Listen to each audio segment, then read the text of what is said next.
کسی کو negative thoughts آئیں، منفی خیالات خود بخود آتے رہتے ہیں، تو آدمی کام کرتا رہے، کیا کرے؟ یعنی نظر انداز کر کے کام میں لگا رہے یا ان کو دور کرنے کی کوشش کرے، کیا کرے؟ دیکھیں، سب سے پہلے تو آپ ان منفی خیالات کے آنے کے سبب کو دیکھیں کیا ہے۔ کیا آپ کوئی غلط چیز دیکھتے ہیں، کوئی غلط بات سنتے ہیں، غلط قسم کا لٹریچر پڑھتے ہیں، یا خراب قسم کے لوگوں کی صحبت میں رہتے ہیں کہ جن کی گفتگو ذہن میں رہ جاتی ہے اور پھر وہ منفی خیالات کی پیدائش کا سبب بنتی ہے؟ اگر ایسی چیزیں ہیں تو پہلے ان سے ہی بچنا ہوگا، تبھی آپ ان منفی خیالات سے بچ سکتے ہیں، ورنہ یہ سلسلہ کبھی موقوف نہیں ہو سکتا۔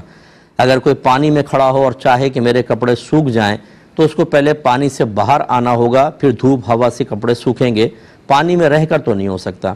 تو پہلی چیز تو یہ کہ ان کے اسباب کو آپ ختم کریں۔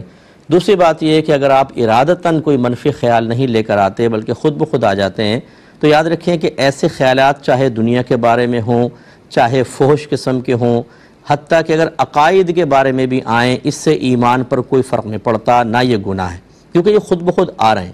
صحابہ کرام علیہم رضوان بعد اوقات نبی کریم صلی اللہ علیہ وسلم سے عرض گزار ہوئے کہ یا رسول اللہ صلی اللہ علیہ وسلم، ہمیں بعد اوقات اس قسم کے خیالات آتے ہیں کہ ہم آسمان سے زمین پر گرائے دیے جانے کو زیادہ پسند کریں کہ یہ خیال آ جائیں، یعنی ان سے بہتر ہے کہ ہم اوپر سے نیچے گر جائیں۔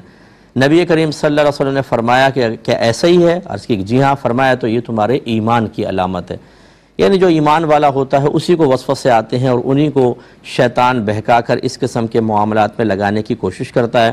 تو خلاصہ کلام یہ ہے کہ ان کی پرواہ نہ کریں، جو خود بخود آ رہے ہیں آپ اس میں مشغول نہ ہوں، اپنے کام میں مصروف رہیں، یا زیادہ خیالات ہیں تو اعوذ باللہ من الشیطان الرجیم پڑھیں، لا حول ولا قوت الا باللہ پڑھیں۔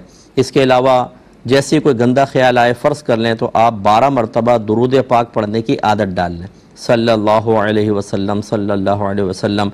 آپ دیکھیں کچھ ہی عرصے میں ختم ہو جائے گا۔ اور اسی طرح آپ یہ اپنے اوپر لازم کر لیں کہ اگر جیسے کوئی گندہ خیال آیا تو میں 10 روپے اللہ کی راہ میں خرچ کروں گا، جتنے بھی آتے رہیں کاؤنٹ کر کے خرچ کرتے رہیں۔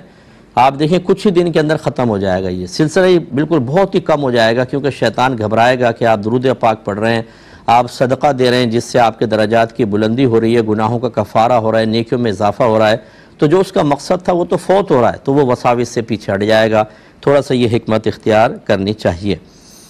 ایک بہن نے